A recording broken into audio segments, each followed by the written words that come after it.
Hello friends, मेरा नाम captain Irfan और मैं आप सभी को अपने चैनल पे वेलकम करता हूं। दोस्तों, अगर आप भी मर्चेंट नेवी में अपना करियर बनाना चाह रहे हैं तो आपके मन में कई सारे डाउट्स आते होंगे कि आप मर्चेंट नेवी में कैसे एंट्री कर सकते हैं, और जब आप मर्चेंट नेवी में एंट्री करेंगे तो आपकी सैलरी क्या होगी, आपकी ड्यूटीज़ क्या रहेगी और आपका क्या रैंक रहेगा, और कौन से डिपार्टमेंट में आपको एंट्री करना चाहिए, मर्चेंट नेवी में कौन कौन से डिपार्टमेंट होते हैं, ये सारा मैं इस वीडियो में कवर करने की कोशिश करूँगा। और आपको मैं बताऊंगा कि आप किस तरीके से आसानी से मर्चेंट नेवी में एंट्री कर सकते हैं। तो वीडियो लंबा नहीं करते, स्टार्ट करते हैं अपना ये वीडियो।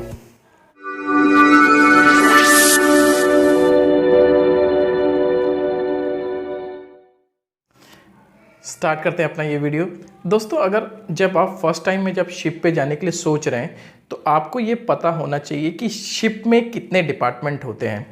सबसे पहला होता है डेक डिपार्टमेंट, उसके बाद में होता है इंजन डिपार्टमेंट और तीसरा होता है सलून डिपार्टमेंट। अब डेक डिपार्टमेंट क्या होता है, जैसे डेक डिपार्टमेंट में जो लड़के जाने के लिए सोच रहे हैं तो उनको ये पता होना चाहिए कि डेक का मतलब क्या होता है। डेक का मतलब होता है जैसे शिप के जो ऊपर का हिस्सा होता है उस पर जो काम होते हैं वो सारे काम और ड्यूटीज़ वगैरह वो डेक के अंडर में आती हैं। जैसे कि शिप को चलाने का, शिप के ऊपर का जितने भी मेंटेनेंस रहता है, उसके बाद में फिर शिप जब साइड में मतलब लगता है, अलोंग साइड वगैरह लगता है, तो वो सारे काम जो भी रहते हैं वो डेक के अंडर में रहते हैं। जैसे लोडिंग, अनलोडिंग, ये सब डेक के अंडर में रहते हैं। और इंजन डिपार्टमेंट में ये रहता है कि आपको सारी मशीनरी के बारे में जानकारी होना चाहिए। सारी मशीनरी का जो भी काम रहेगा, इलेक्ट्रिक से लेके हर चीज़, वो इंजन डिपार्टमेंट वो हैंडल करता है। और तीसरा जो सलून डिपार्टमेंट वो होता है जो आपको मतलब उसमें खाने का जो सलून डिपार्टमेंट ज्वाइन कर सकते हैं। सबसे पहले सलून में होता है जीएस होता है, फिर असिस्टेंट कुक होता है, फिर चीफ कुक होता है। और deck department, engine department, saloon department, ये तीन डिपार्टमेंट मैंने अभी आपको बताया कि इनकी ड्यूटीज़ क्या रहती है। अब मैं आपको बताता हूँ इनके जो रैंक होते हैं, जो डेक पे जो रैंक रहेंगे, इंजन में जो रैंक रहेंगे, सलून में जो रैंक रहेंगे, वो रैंक क्या रहेंगे। जब आप फर्स्ट टाइम में जब आप शिप पे जाएंगे तो डेक पे अगर आप जा रहे हैं तो एज आ ओएस में जाएंगे, और इंजन में अगर आप जा रहे हैं तो एज आ वाइपर में जाएंगे। और इसके लिए आपको कोर्स करना पड़ेगा, जीपी रेटिंग कोर्स एक कोर्स होता है, उसके लिए मैं ऑलरेडी एक वीडियो पहले बना चुका हूँ, आप वो वीडियो देखिए।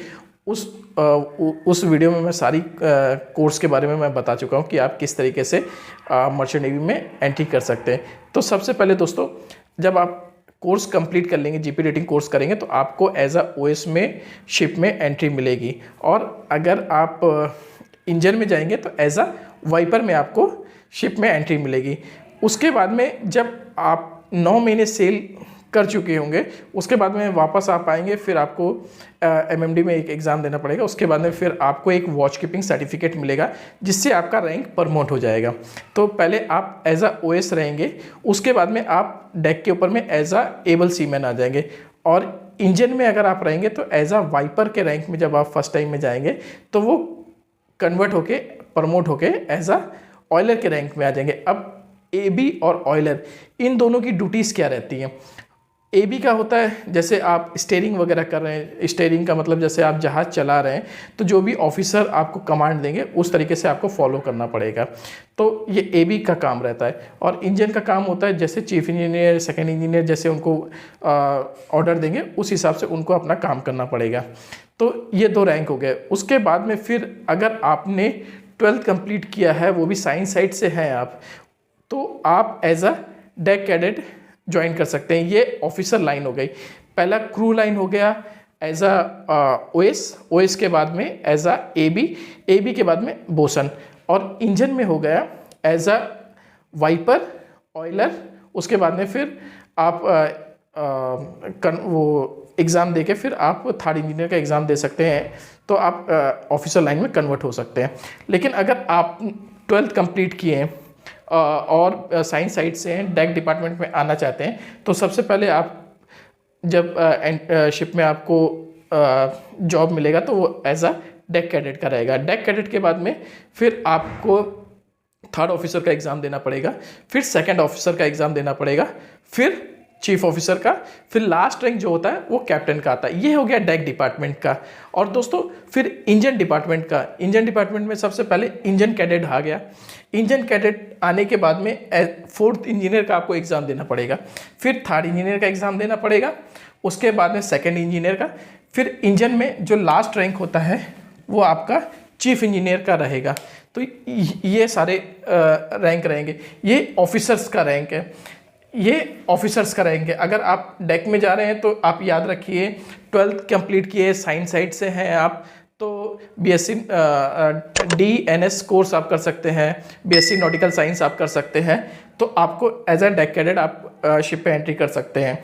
और आपने अगर रेटिंग आपने ज्वाइन की है, अगर आपने 10th कंप्लीट किया है या 12th कंप्लीट किया है, कॉमर्स साइड से हैं, तो आप रेटिंग के रैंक में जाएंगे जिसमें OS रहेंगे और वाइपर OS रहेंगे, और उसके बाद में फिर आप प्रमोट होंगे एज अ AB में।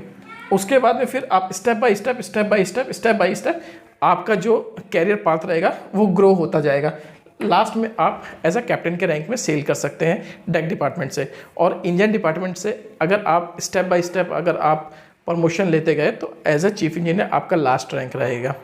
और सलून में जब आप एंट्री करेंगे, सलून में मैंने सलून के लिए भी मैं बनाया हूँ, होटल मैनेजमेंट अगर आपने किया है तो उसके लिए क्या करना पड़ेगा। और अगर आप सिर्फ 12th कंप्लीट किए हैं और आप मर्चेंट नेवी में एज अ कुकिंग लाइन में आना चाह रहे हैं, तो आपके लिए मैं एक वीडियो ऑलरेडी बना चुका हूँ, वो भी अगर देखना है तो देख लीजिएगा। उसमें आप जब फर्स्ट रैंक जाएंगे तो एज अ स्टीवर्ड के रैंक में आपको एंट्री होगी। स्टीवर्ड के बाद में असिस्टेंट कुक, उसके बाद में फिर चीफ कुक का रहेगा। अब आपके मन में ये आता होगा कि सर आपने रैंक बता दिया, उसके बाद में ड्यूटीज़ बता दी, और ड्यूटीज़ के बाद में सैलरी नहीं बताई। तो सैलरी के मैं बताता हूँ, जैसे कि आपकी कोई फिक्स सैलरी नहीं होती। आप मर्चेंट नेवी में हैं, आपके पास में जब आप जाएंगे तो कई कंपनीज आपको मिलेंगी। आप शिपिंग कंपनी में जब आप एंट्री करेंगे तो आपको कई शिपिंग कंपनी में अलग अलग आपकी सैलरी पैकेज रहेंगे। जैसे आप फर्स्ट टाइम में जब आप OS में जाएंगे, तो अगर आप ऑफशोर वेसल में जा रहे हैं तो आपकी $300 से सैलरी चालू हो जाएगी। और वही अगर ITF कंपनी में अगर आप जा रहे हैं तो आपको 500 के ऊपर आपको सैलरी मिलेगी। ये स्टार्टिंग का हो गया। उसके बाद में स्टेप बाय स्टेप आप अपना रैंक जैसे जैसे प्रमोट करेंगे तो आपको सैलरी मिलती जाएगी। स्टार्टिंग सैलरी 300 से चालू हो जाएगी, फिर 500, 400, 600, 700। जब आप मास्टर तक आएंगे तो फिर आप इंडियन करेंसी में 8 या 9 लाख रुपए इजीली कमा सकते हैं। लेकिन आपको स्टेप बाय स्टेप आपको पूरा करना पड़ेगा। अगर मास्टर में आप आ रहे हैं तो लास्ट रैंक में आपको काफ़ी अच्छा रहेगा, लेकिन स्टार्टिंग से आपको एक अच्छा एकेडमी आपको चूज़ करना पड़ेगा। एजेंट के चक्कर में आप मत पड़िएगा, डायरेक्ट आप एकेडमी में जाइए और वहाँ पे जाके आप जानकारी लीजिए।